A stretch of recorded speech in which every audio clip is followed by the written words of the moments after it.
How are you, church? Happy Thanksgiving for last week. Do you ever get over Thanksgiving as Americans? No. I've only had two. I'm not over them. Let me just say, I think it's one of them. Hang on, back up. I think it's one of the most amazing holidays. We don't have it in England or Australia, and I think it's absolutely incredible. It's brilliant that you get a whole day and a week celebration to thank God and be thankful and grateful for all the incredible things you have. I think it's amazing. But when I talk to some Americans, they're like, you know, this week, everywhere we went, which was fabulous, we did some volunteering at the Turkey Trot in the Sugarloaf Country Club, and we stuck Influence Church stickers on the water bottles, and thank you to all the ladies that came out. Really appreciate that.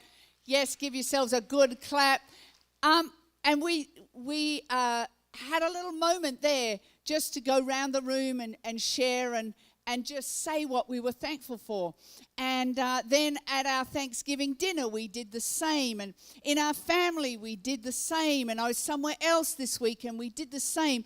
But one thing I couldn't help but notice, that some of the people who were saying that they were thankful for this and thankful for that, there was still some ache in their heart somewhere, because they were still waiting for something that they'd been asking God for and it hadn't come through yet. Anyone can relate to that?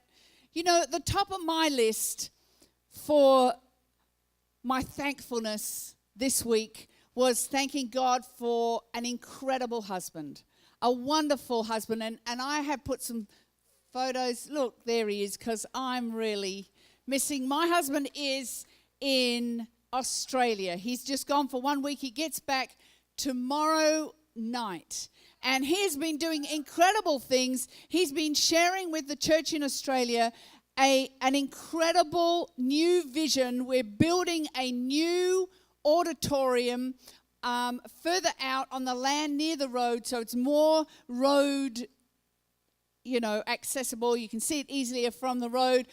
We're building a whole new building. Our building is weary and old. It's 25, 30 years old. It's getting old. It doesn't fit our needs anymore. We're going to build another great building. He's been sharing that with the church. We've also this close to getting in on January the 1st to a building on Satellite Boulevard. For here, we've just got to wait till the guy gets back off his Thanksgiving break and we can sign that contract, and we're really, really excited about that. So there's so many things going on. So I'm thankful and grateful for my husband. I'm thankful and grateful for my family, my 3 angelic boys. Butter wouldn't melt in their mouths. Yes. And I'm thankful for the other children. You can just keep putting the photos up because I can't. That's Mark. That's my beautiful daughter-in-law, Lauren, who runs our children's program. She's incredible. That's Chloe, who's got her visa, church. Chloe's got her visa this week. I have to share that with you. I'm thankful and grateful. We can't wait to have her back. That's Pastor Mark again. I was trying to be. There's Isaiah in the front there on his 21st birthday, and I think there's Nathan, the child that I do have that people don't think I have, and he's up at the back there. He is mine. And people are like, I've seen your other 2 boys, but I don't know what Nathan looks like. Well, that's what, he's just took himself down. That's what Nathan looks like. Okay, well, I'm grateful for all those wonderful people in my life. But, when I was preparing this message, I had this feeling like, all the things that I'm grateful for, you're seeing the end result. The things that I'm grateful for today, I've had to struggle with, fight with, mold. I've had to work hard on. Sometimes I've had to wait for years. Does this make sense? And so in all of our lives, we have things that are in process and in progress. And I just felt this morning that God wanted me to encourage some people here in this place who are in a season of waiting in your life. And you haven't actually yet seen the end result. And when other people, perhaps at Thanksgiving, you say, I'm grateful for my wonderful marriage, you're thinking, well, I am not grateful because I'm not married, or I was married and it wasn't a wonderful marriage. Or I'm grateful for my wonderful job. Well, I hate my job actually, and I'm looking for another job. Well, I'm grateful for my situation, my financial situation. Well, I'm struggling actually at the moment, and I don't know if this brings up in you those kind of feelings, but when I was listening to all these Thanksgivings and I was watching other people's faces around the room, and I could see a sense of sadness. And I believe this morning that God wants me to encourage you. God's going to encourage you, because there are seasons of waiting in all of our lives. And what you see in my life, you may see 3 wonderful young men, but I'm telling you, there's been a journey to get those young men to where they are today, where I can actually be thankful for them. And I want to share with you a story, because for me, it's my story of waiting. And I met Pastor Ashley when I was 16 years old. I was very mature at 16. I left home at 16, not because I was kicked out of the house, although I probably would have been if I'd stayed any longer, but no.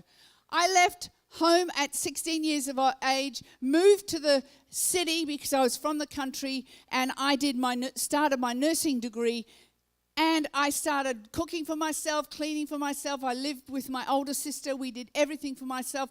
And I met Pastor Ashley when I was 16. We were on a family camp.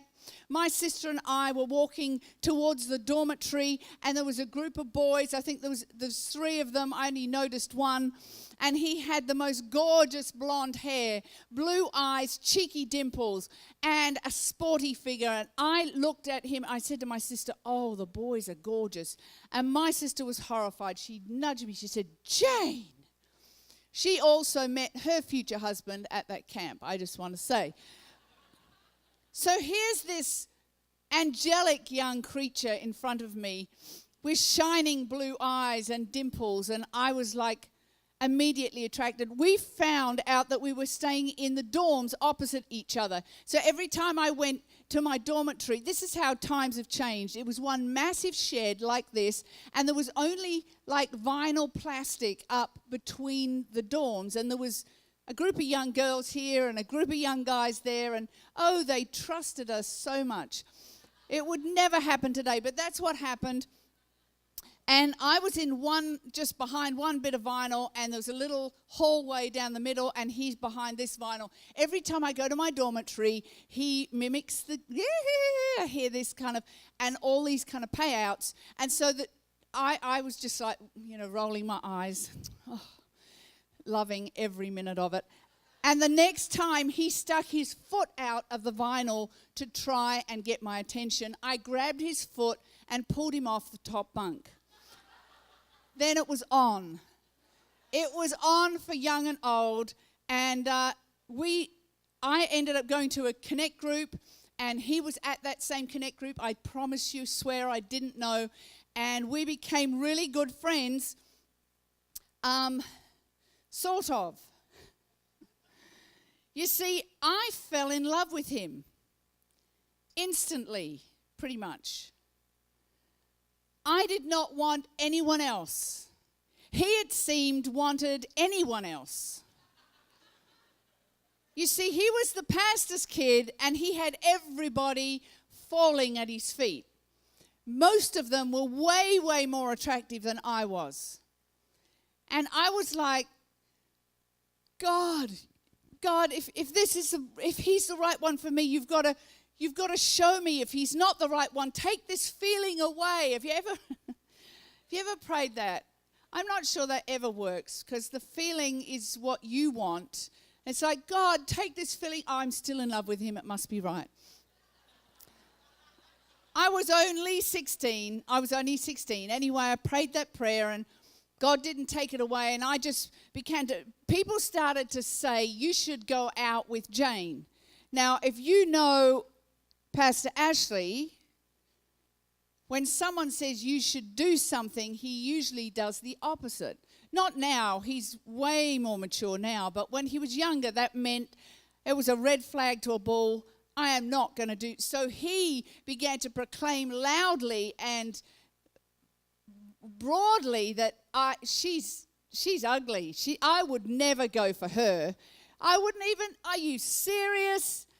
And he just started going on. So I was like heartbroken. You got to understand, I was 16 and 17 and then 18 and 19, and we were really good friends, but this guy was showing me no attention whatsoever, and he was going out with all these blonde, cute girls who were way cuter than me. And I was a little distressed. And so I began to seek God and say, God, you've got to do something. And he gave me a very, very clear reply.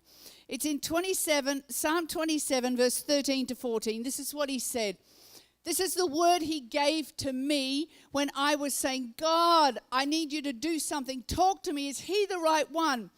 I remain confident of this. I will see the goodness of the Lord in the land of the living. In other words, you're not going to die.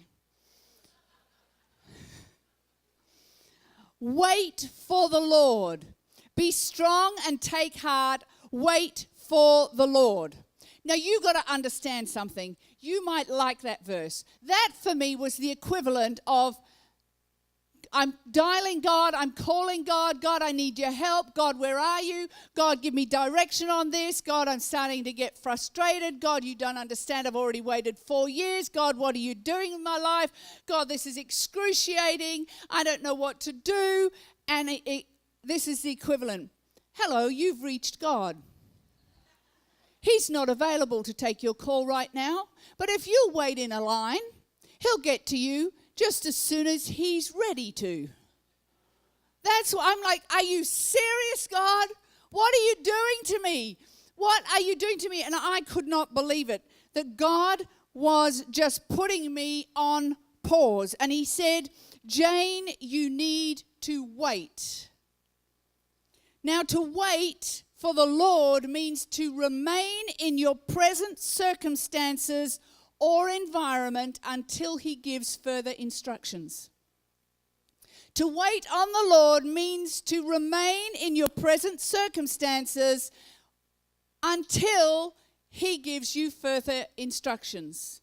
I knew what wait meant, but I was getting so frustrated. You see, there was another cute guy in the church, and he was 6'2". Pastor Ashley's only 6 foot. I'm 5'11", but this guy was 6'2", and he had a more sculpted body than Pastor Ashley. He had tan skin. He was also blonde, blue-eyed, and also had dimples, and he was also a pastor's kid. Not that I was collecting pastor's kids. I promise. But you know what?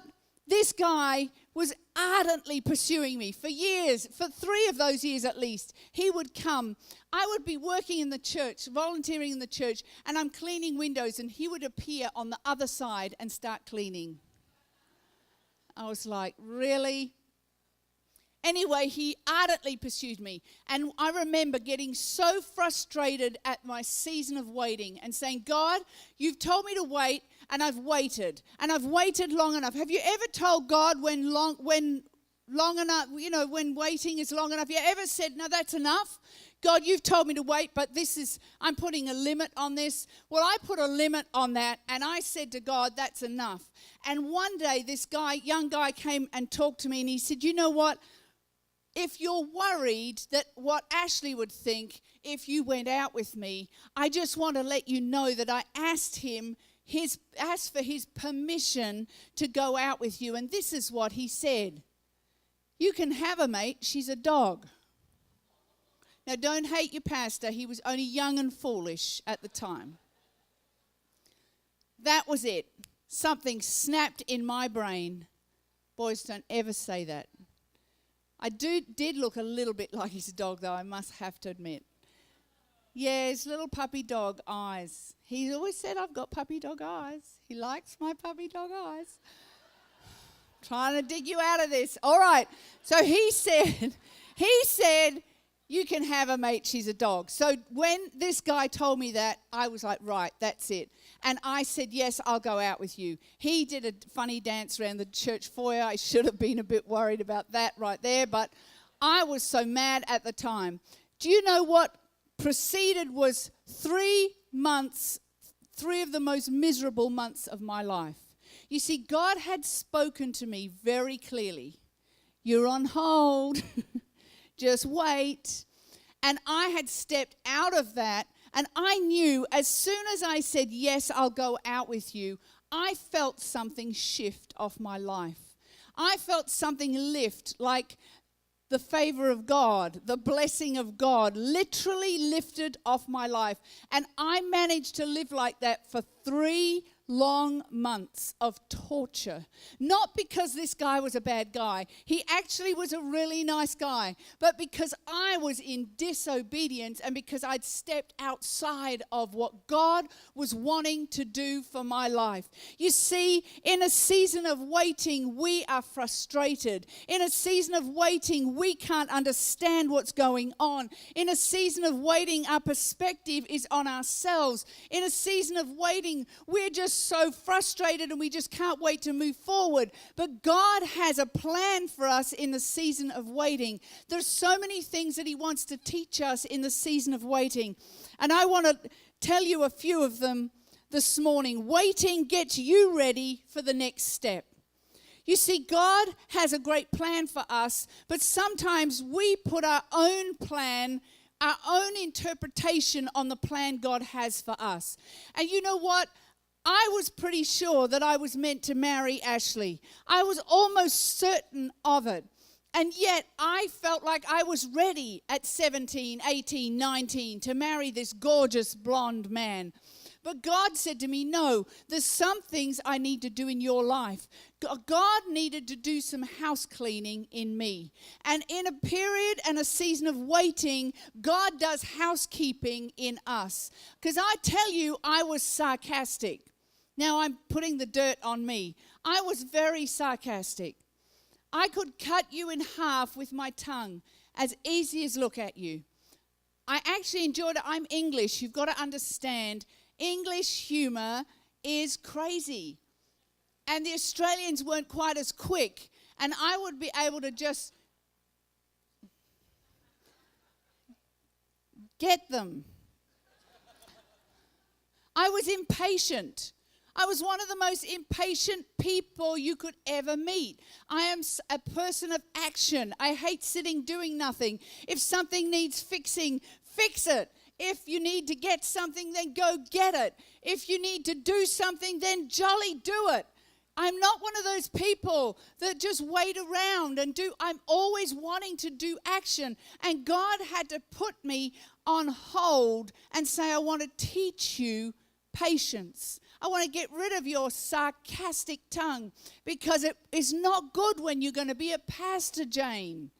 And someone comes to you and says, I've been really upset all week. Oh, for goodness sake, get over it.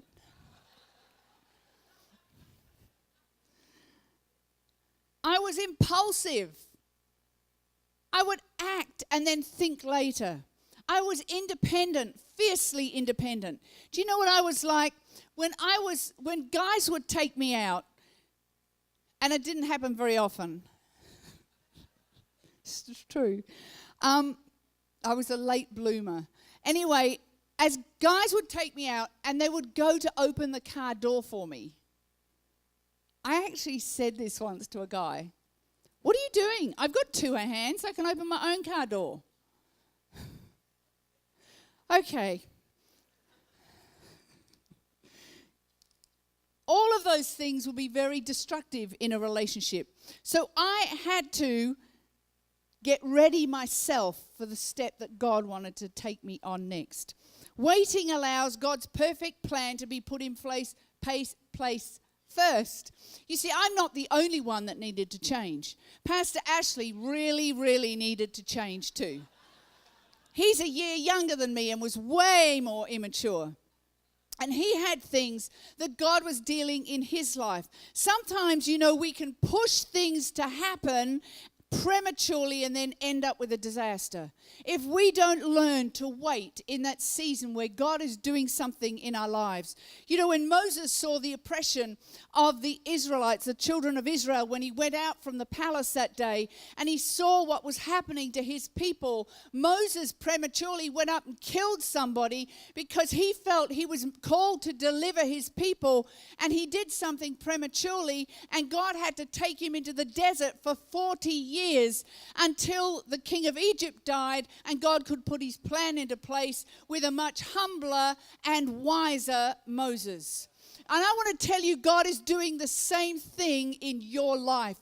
Right now, it might look like the backside of a desert. Right now, it might look like God's pressed the pause button. Right now, it may look like everybody else is God's favorite and you're not. Right now, it may look like you're not getting the answers that you want from God. Right now, it may look like that your circumstance is not moving forward. You're not getting the breakthrough that you need. Right now, you're not getting the open doors that you've been asking God for.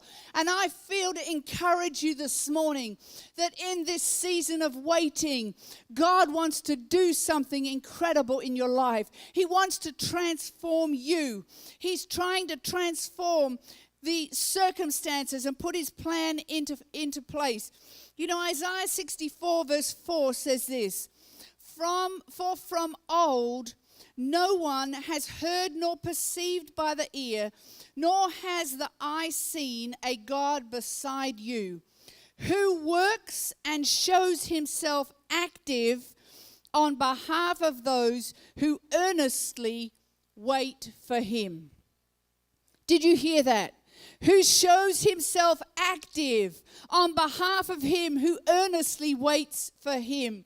While we are inactive, in obedience, waiting for God, he is active on our behalf. If we act, he has to wait. When we wait, we activate him to act on our behalf. That's a word for somebody here this morning. You know what? To wait for the Lord means to remain in your present circumstance or environment until he gives further instruction. Why? Because it proves that we trust in him. It proves that we trust. The third thing that waiting does, waiting changes your short-term perspective. We have fast food restaurants, we have checkouts, we have drive-thrus, we have drive-through pharmacies. Everything in our society is geared to now. And it's no wonder when it comes to God, God does not have a drive-through booth.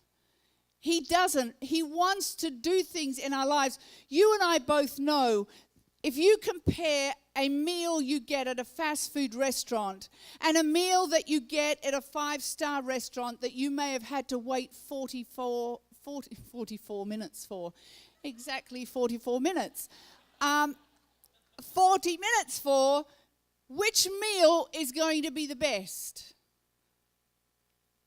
The fast food? Oh, this is America.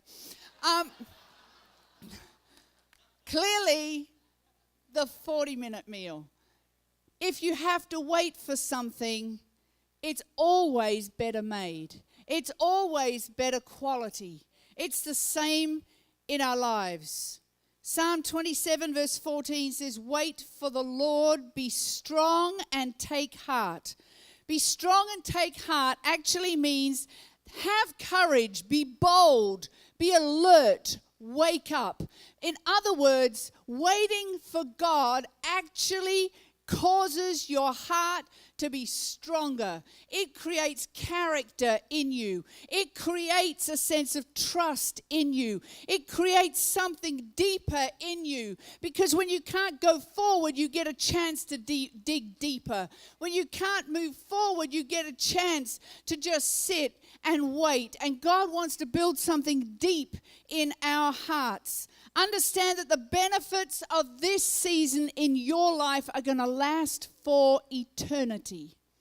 Now, I look at my life now and I see Pastor Ashley, and I see this wonderful, incredible man of God that I have as a husband. He's not only an incredible man of God, he's an incredible husband. He's an incredible father. I see the 3 children and the other children that have been added to me. I see that the great deposit of God in their lives. And you know what? Now it's so easy. I can see the eternal benefit of me waiting 7 years. 7 years for that man to notice that I was good looking and worth marrying.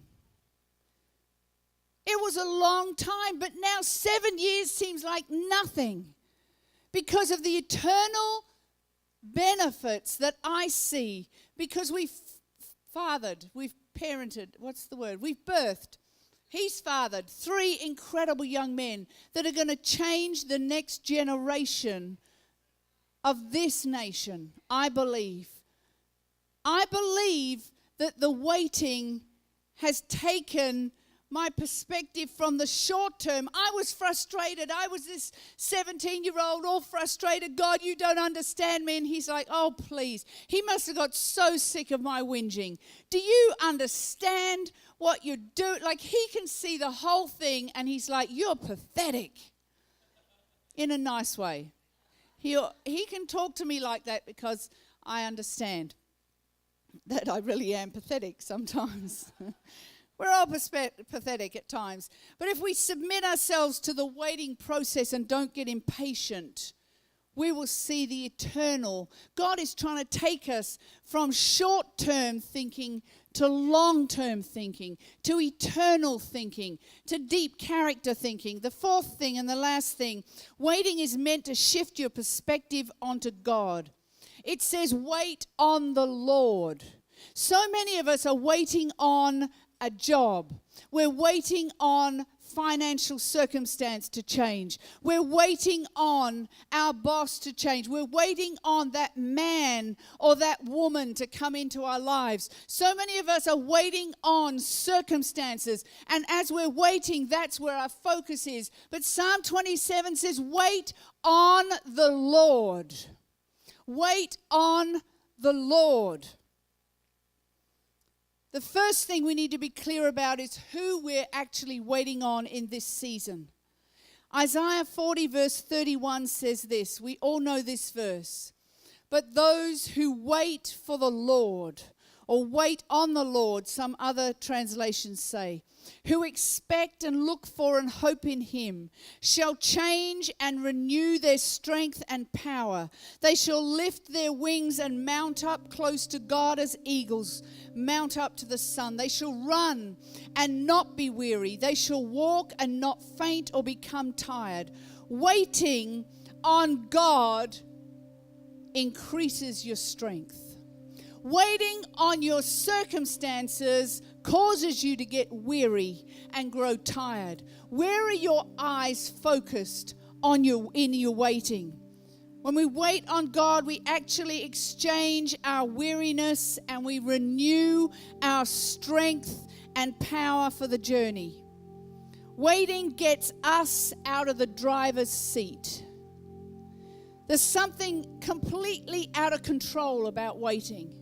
When you're waiting on someone else, there's nothing you can do. You know, I have a wonderful son who's sitting back at the desk there.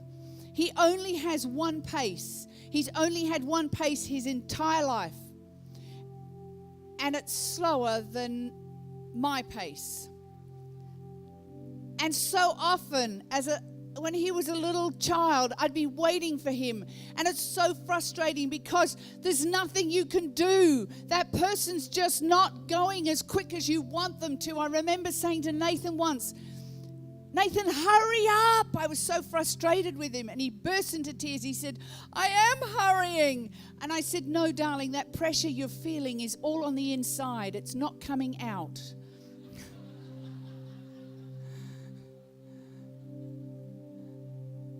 Waiting takes us out of the driver's seat. There's nothing we can do except wait. And I've got a feeling that's where God wants us. You see, it's not meant to be a passive wait. It's an active trust in the season of waiting. One of the reasons we don't like waiting is because it's so hard. One of the reasons waiting's so hard is because we don't like where we are. And we want to get out of where we are. We want to change. But the truth is, satisfaction does not come from a new job. Satisfaction does not come from a new partner.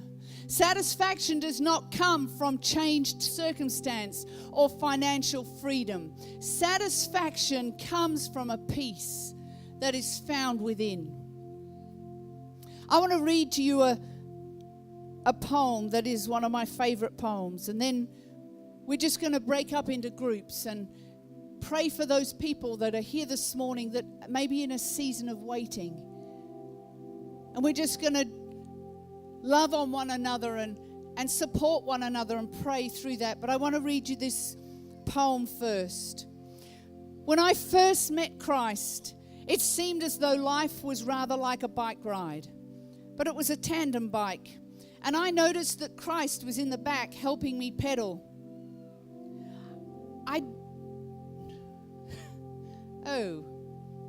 Hang on. Technology. Just a second.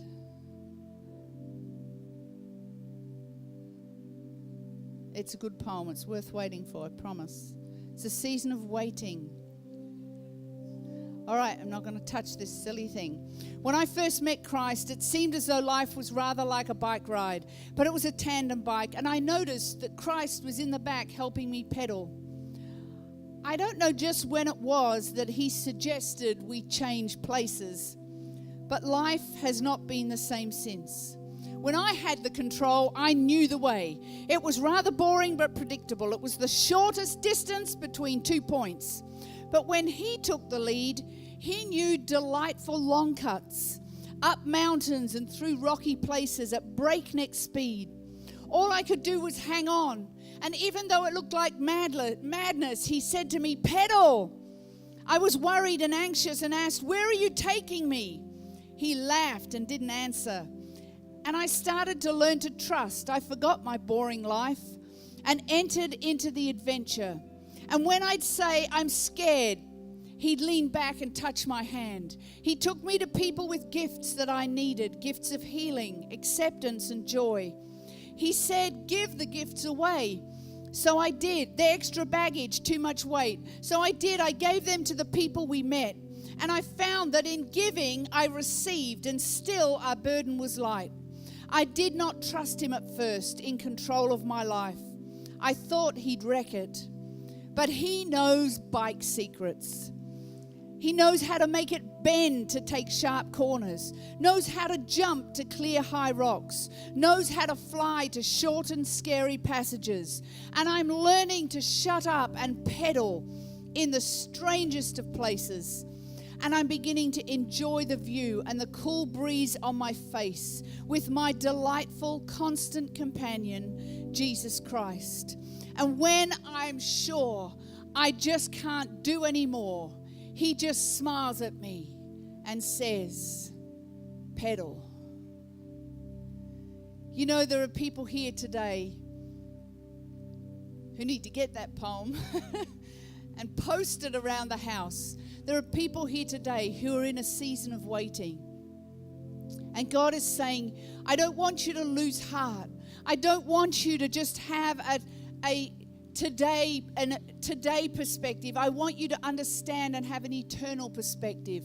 I want to get into the driver's seat of your life. I want to do something incredible in your life and change your character for the future. I want to do something that is eternal in your life, so that not only do you get the benefit of it, but generations, your children and your children's children will reap the blessing that you are digging and working out in this season of waiting. And what we're going to do is we're just going to, just in this atmosphere of worship, just turn into groups of 5 or 6 or 7 or 8. And we're just going to start to pray for one another. And if there are people in those groups, you don't have to share your story. You just need to say, hey, just somebody in the group say, is there anyone that needs prayer? You raise your hand, and if you want to share, you can.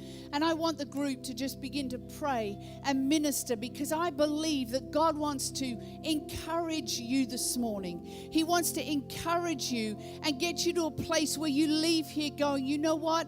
I'm excited I'm in this place of waiting, because the biggest period of waiting in my life has produced the greatest harvest for eternity in my life. And I know that there are seasons in people's lives here today where you may be frustrated. You may say, you know what, I don't understand what's going on. God wants to encourage you this morning. So come on, let's get in our groups and just begin to minister and pray for one another.